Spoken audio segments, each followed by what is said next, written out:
Oke. Ya, Ya, Bismillahirrahmanirrahim. Bisa langsung dibuka, Mas.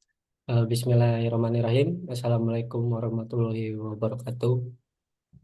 Eh, Perkenalkan, kami dari kelompok satu akan mempresentasikan hasil dari proyek kami yang berjudul pengembangan prototipe CNC router yang terintegrasi seni ukir fasad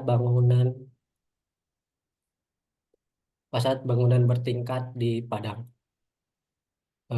Sebelumnya, terima kasih kepada Mas Irfan selaku mentor tiga yang sudah hadir di presentasi kali ini. Pertama-tama, perkenalkan, nama saya Adi Kuswara dari Universitas Islam Al-Iya Kuningan.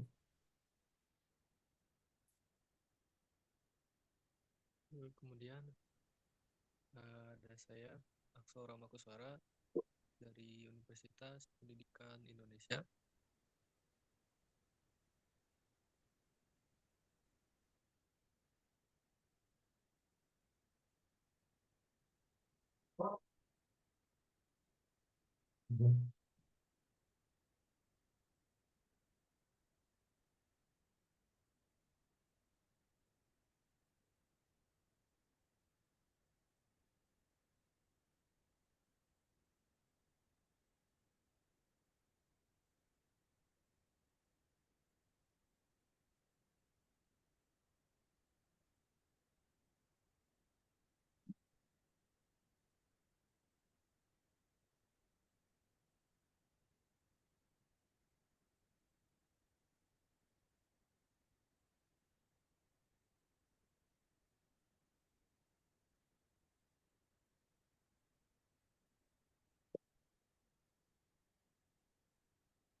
Maaf Mas, mungkin Mas Japran ada sedikit kendala,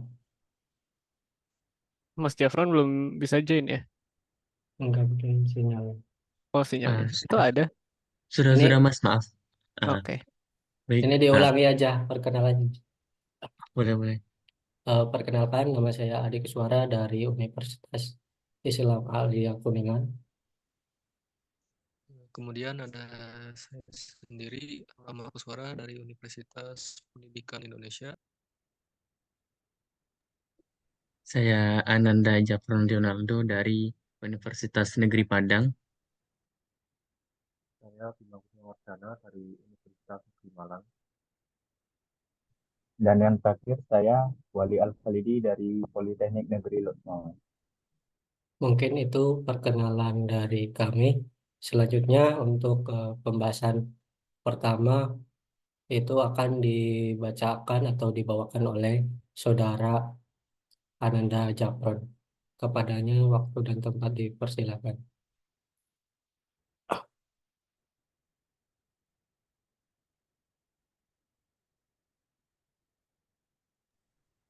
Baik, saya akan menjelaskan tentang latar belakang kami mengenai judul yang kami angkat pada presentasi kali ini, yaitu Indonesia secara geografis terletak di antara dua jalur gempa, yaitu Sirkum Pasifik dan Mediterania. Ini menjadikan wilayah Indonesia sangat rawan terhadap gempa. Provinsi Sumatera Barat dengan ibu kotanya yaitu Kota Padang merupakan daerah yang sering terjadi gempa. Sejarah mencatat bahwa gempa terdahsyat yang terjadi di Kota Padang adalah pada tahun 1797 dengan kekuatan gempa 8,7 sampai 8,3 sampai 8,7 skala Richter yang merusak sejumlah bangunan yang ada di Sumatera Barat waktu itu dan mengakibatkan 300 orang meninggal dunia. Penyebab mengapa Sumatera Barat sering terjadi gempa bumi ialah disebabkan karena letak Provinsi Sumatera Barat sendiri berada di pantai barat Sumatera yang secara tektonik berada berdekatan dengan zona subduksi atau subduction zone, yaitu zona pertemuan atau batas antara dua lempeng tektonik berupa penunjaman lempeng India-Australia ke bawah lempeng Eurasia. Oleh karena itu, pergerakan lempeng-lempeng ini mengakibatkan gempa yang tidak jarang berkekuatan besar. Maka, tak jarang Sumatera Barat disebut sebagai provinsi yang rawan terjadi gempa bumi dan bencana alam lainnya.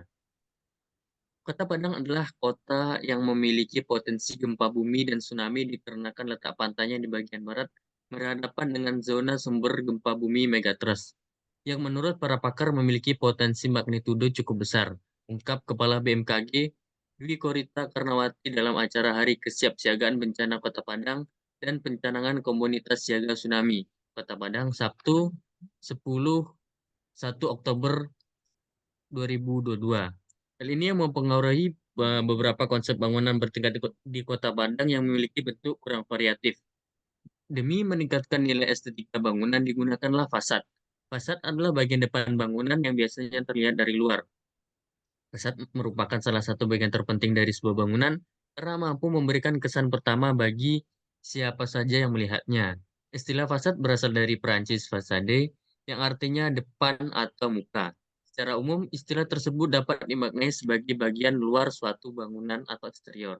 Tayal, fasad banyak dipercaya oleh orang-orang sebagai bagian yang menunjukkan karakter atau gaya suatu bangunan.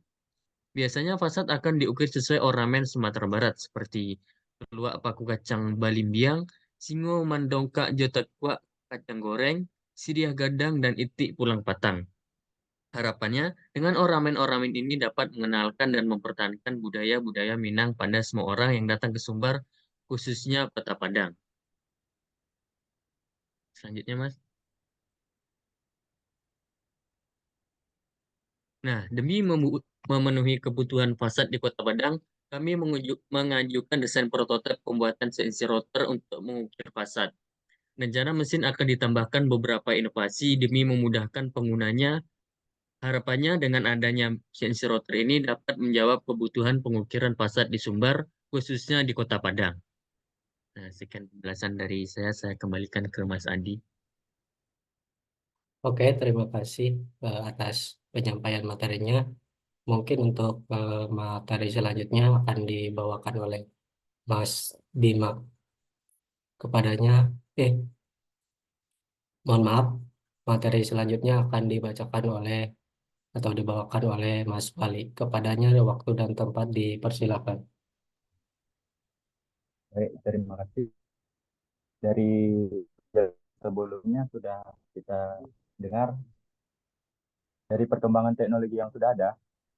Di sini kami kembali mengembangkan inovasi, di mana inovasi ini mempermudah teknisi mulai dari pengoperasiannya hingga perawatan sebelum dan sesudah mesin dipakai atau perawatan secara berkala.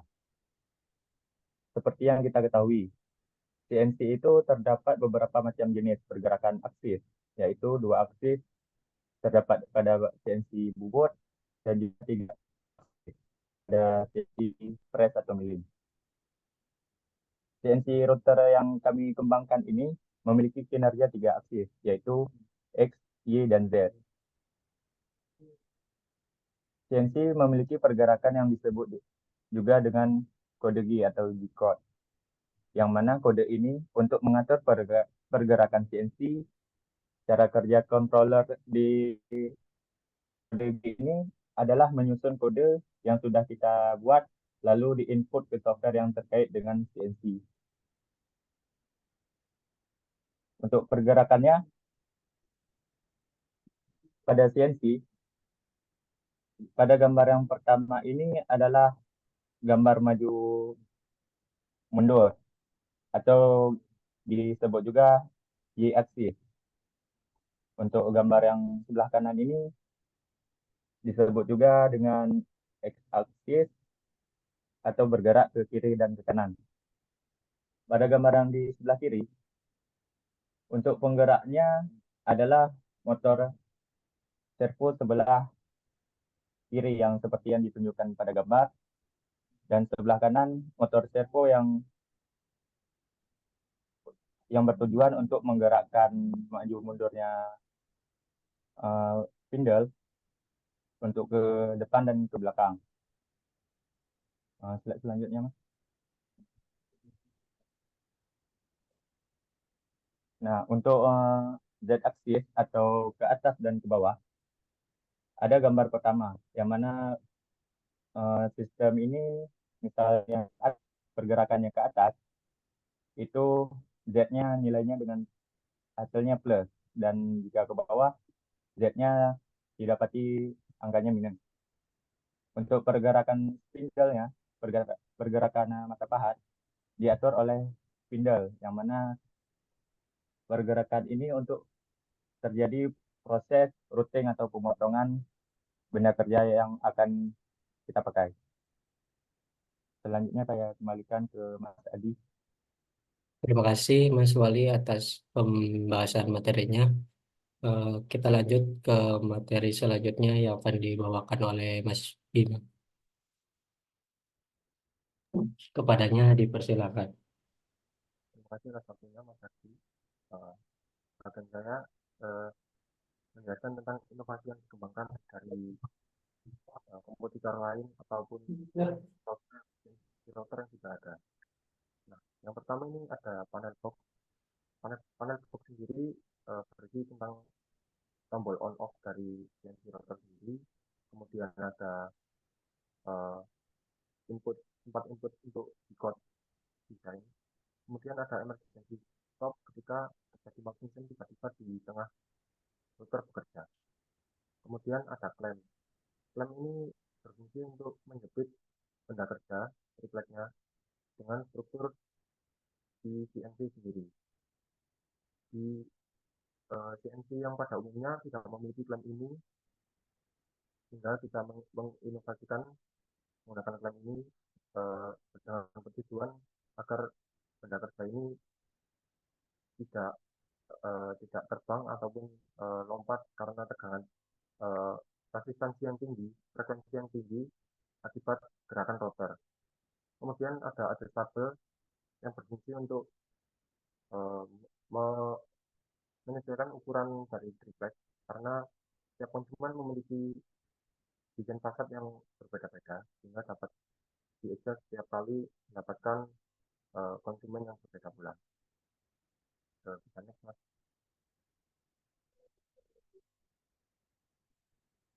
Kemudian ada kipas. Kipas ini fungsinya untuk membersihkan serpihan kayu ketika CNC router ini bekerja. Karena pahat dari spindle ini akan mempengaruhi serpihan ini mempengaruhi kinerja dari spindle ini ketika melakukan pengukiran. Sehingga dengan adanya kipas ini serbuk yang tadinya bertumpuk di atas benda kerja triplek akan terbang dan akhirnya masuk ke dalam penampungan yang telah disediakan di bawah. Kemudian ada penampung serpian itu berhubungan dengan mesin tadi karena untuk menampung serpian agar benda kerja serpian benda kerjanya tidak terbang ke mana-mana, ditampunglah dengan mengerucut sehingga di bawah nanti tinggal ditambahin sebuah kotak tempat sampah karena salah satu kebersihan juga merupakan dari aspek utama dari keselamatan dan kesehatan kerja. Kemudian ada cover router. Cover router ini pelindung dari serpian triplet yang terbang ke arah samping sehingga tidak juga tidak membuat sampah ketika CNC router ini bekerja. Mungkin inovasi yang dikembangkan dan saya kembalikan ke Mas Adi.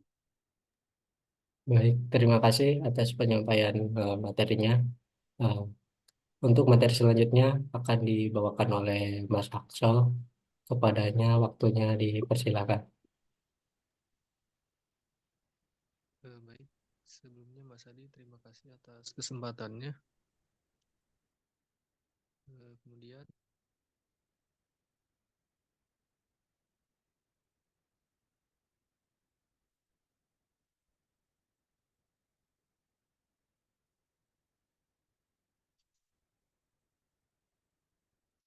Mas Adi, mohon maaf sebelumnya, boleh lihat di Zoom lagi ya itunya.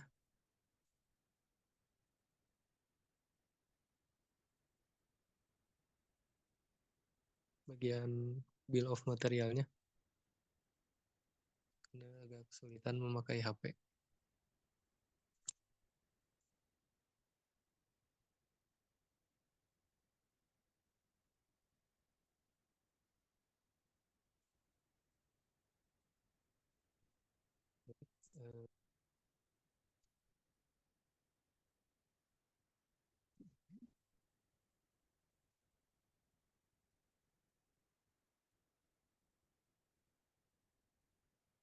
Tes. Apakah dengar suaranya? Ini ke Zoom nggak? Ya, terdengar suaranya. Udah ke Zoom kalau di saya. Eh, Mungkin pematian hari ini itu mengenai bill of materialnya.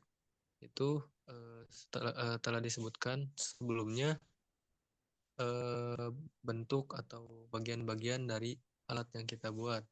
Nah, kami di sini mensurvei harga dari materialnya itu berdasarkan beberapa marketplace, itu ada di Shopee dan juga melalui Tokopedia, di mana itu ada beberapa bagian seperti struktur, di mana struktur juga itu kita memakai beberapa bagian. Yang pertama ada besi hollow rektangular ukuran 80 kali 40 dengan harga per 6 meternya itu 335.000. Kemudian ada besi hollow rektangular dengan ukuran 70 kali 40 dikarenakan sulit di pasaran harga ukuran tersebut. Jadi kita mengambil ukuran yang 80 kali 40 dengan harga per 6 meternya yaitu sama 335.000. Kemudian ada besi hollow rektangular dengan ukuran 50 kali 30. Itu di mana sedikit juga harga di pasaran untuk ukuran tersebut. Jadi kita mengambilnya 50 kali 50 dengan harga per 6 meternya yaitu 168.000. Kemudian ada Avan dengan ukuran 4 inci dengan satu picisnya yaitu 120.000. Kemudian ada penampung serpihan triplek dengan platnya dari material stainless 1 meter kali 2 meter dengan 2 picisnya itu 700.000. Kemudian ada klem. Untuk klemnya itu ada 4 bahan, ada 4 bagian itu. Ada base atas yaitu aluminium dengan bahan aluminium dengan tebal 15 mm, ukuran 150 mm kali 150 mm dengan harga 4 picisnya itu yaitu 480.000. Kemudian ada batang iron case ukuran 100 mm dengan kali 150 mm dengan harga 2 picisnya yaitu 100.000. Kemudian ada ulir dengan bahan material stainless dengan berdiameter 22 mm dengan panjang 150 mm dengan harga 2 picisnya itu 100.000. Dan bagian pengunci itu dengan material stainless berdiameter 8 mm dengan panjang 100 mm, harga per 2 picisnya itu 50.000. Kemudian bagian benda kerja dengan bermaterial stainless ukuran 1 mm kali 1120 mm kali 2400 mm itu di sini harga satu per picisnya yaitu 400.000. Kemudian bagian cover outer. Untuk cover outer ini ada 2 bagian. Dan cover outer ini kita menggunakan bahan akrilik dengan akrilik ukuran 1970 kali 449 mm dengan ketebalan 3 mm untuk sebanyak 2 buah. Yang dimana untuk ukuran tersebut itu bahannya tidak ada harganya, jadi untuk bahan di pasarannya itu adanya yang bulat, angkanya itu 200 cm kali 100 cm dan ketebalan 5 mm yaitu harganya 550.000. Kemudian bahan kedua akrilik dengan ukuran 2910 kali 500 mm dengan ketebalan 3 mm untuk 2 buah. Di sini sama untuk harga pasarannya itu ada bahannya di angka bulat yaitu 200 cm kali 300 cm dengan ketebalan 3 mm dengan harga 1.720.000. Dan kemudian bagian spindle CNC rotor dengan spindle CNC rotor dengan harga 3.950.000. Kemudian bagian servo stepper bermerek NEMA 23 itu seharga 230.000. Kemudian terakhir bagian panel CNC yaitu ada casing, di mana casing ini dengan asumsi kita membeli bahan utuh yang kemudian nantinya akan dibentuk sendiri gitu. Nah, untuk bahan itu galvanis 1,5 mm dengan ukuran 0,8 meter kali 2,4 meter itu seharga 1 juta. Kemudian bagian stepan motor driver DM556 sebanyak 4 biji. Jadi satu buahnya itu 360.000. Kemudian ada VFD Sinovo seharga 1.400.000. Kemudian ada ada komponen MI filter KA27 yaitu 310.000. Kemudian ada power supply 40 volt yaitu 183.000. Kemudian ada display atau DDCS controller CNC V3.1 dengan 4 aksis yaitu seharga 6.250.000. Kemudian ada button stop normally close dengan harga 37.000. Kemudian button NO normally open dan normally close seharga 16.000. Kemudian ada MCB 3P merek Schneider dan MCB 1P merek Schneider yaitu seharga 195.000 dan 57.000. Dan terakhir kontak bantu Schneider itu seharga 84.300. Sehingga untuk total keseluruhannya yaitu 9.130.300.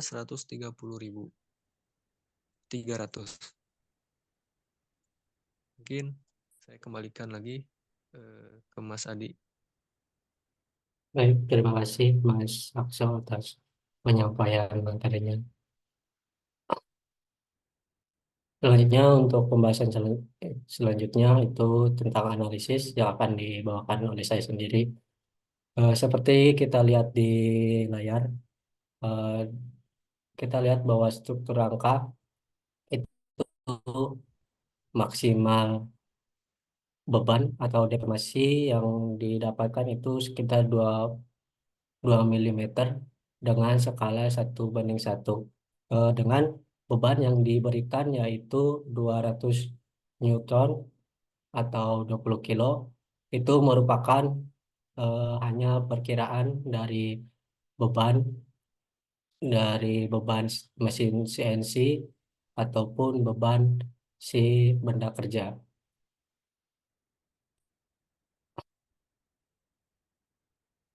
Terus kita lihat juga bahwa eh, eh, daerah yang paling mengalami deformasi paling tinggi yaitu di rangka bagian tengah, 2 buah dengan maksimal deformasi tertingginya yaitu 2 mm. Untuk deformasi 2 mm masih terbilang cukup aman. Selanjutnya ada sedikit perhitungan kasar tentang getaran yang dihasilkan oleh si motor spindle. Perlu dicatat bahwa getaran itu ada beberapa hal yang mempengaruhi getaran. Yang pertama adalah desain dan konstruksi mesin itu sendiri. Yang kedua ada kondisi bantalan. Terus ada ketidakseimbangan beban dan getaran eksternal. Nah, untuk persamaannya sendiri kita bisa dilihat di presentasi. Saya dan tim memasukkan 10.000 RPM itu diambil dari rata-rata kecepatan atau RPM mesin CNC. Sehingga dari hasil perhitungan oleh persamaan tersebut didapatkan angka 166,60 Hz, 67 Hz, lalu dihitung dengan getaran sehingga menghasilkan nilai 0,00873. Dari angka ini kita diberikan gambaran bahwa getaran yang dihasilkan oleh mesin CNC tersebut tidak terlalu besar sehingga aman untuk si baut, karena di sini desain kami sambungannya itu menggunakan baut kebanyakan. Diharapkan karena menggunakan baut itu supaya memudahkan di transportasi atau berpindah-pindah tempat. Terus ini ada sedikit motion. Mohon maaf, mungkin motionnya cuma gambaran besar, baik maju, mundur, atau kanan kirinya, atas ke bawah. Karena tentunya eh, setiap desain pasti gerakan mesinnya berbeda.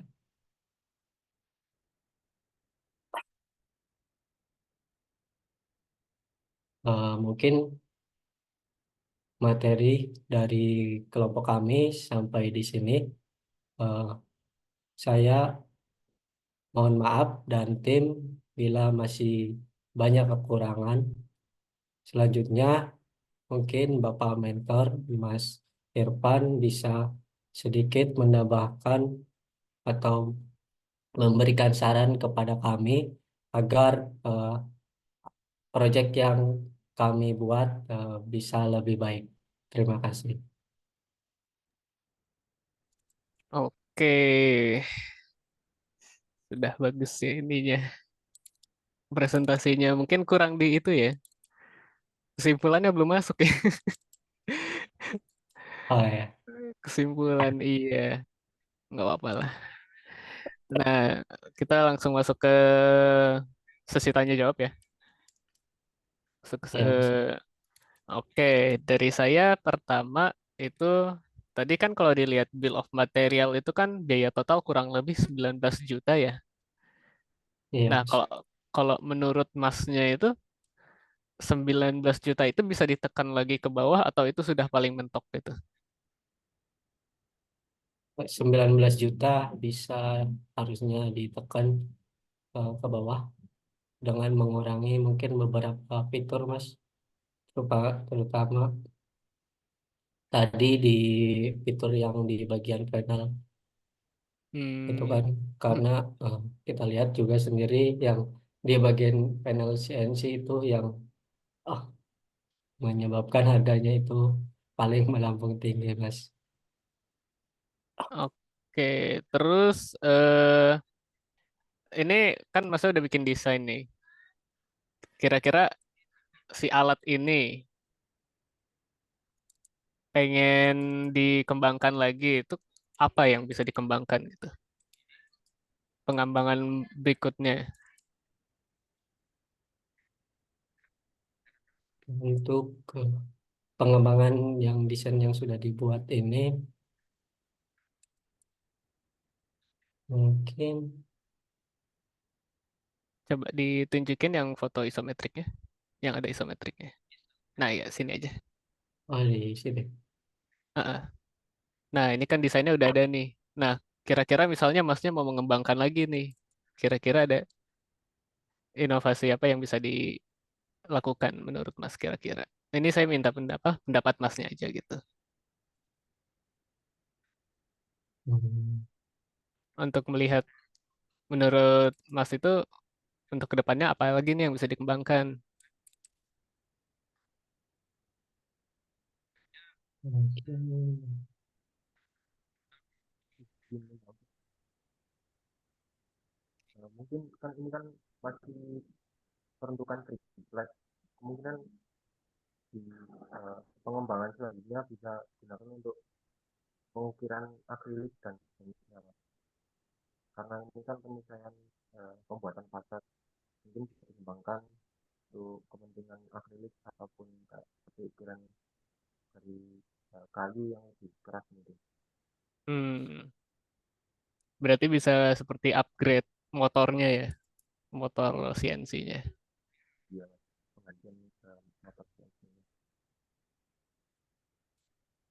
Oke, terus coba bisa minta buka di SolidWorks ya. Lagi buka nggak? mungkin agak lama, Mas. Ya nggak apa-apa. Ini maksudnya biar terdokumentasikan saja sih. Sekalian lihat-lihat. Hmm.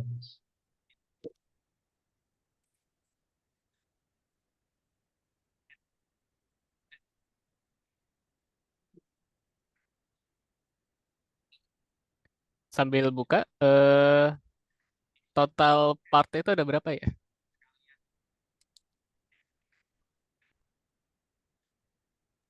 Untuk total part itu kami ini tidak ini tidak terlalu memperhatikan, tapi untuk sub assembly itu 49 Mas, total. Oke.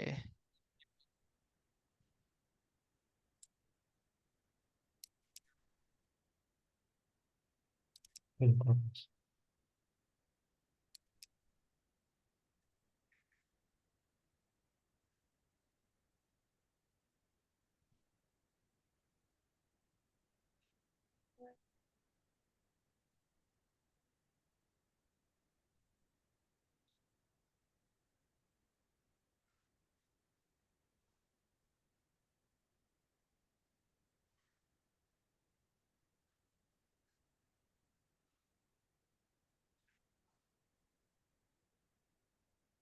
Kalau pas dibuka SolidWorks komponen ada 298 Mas.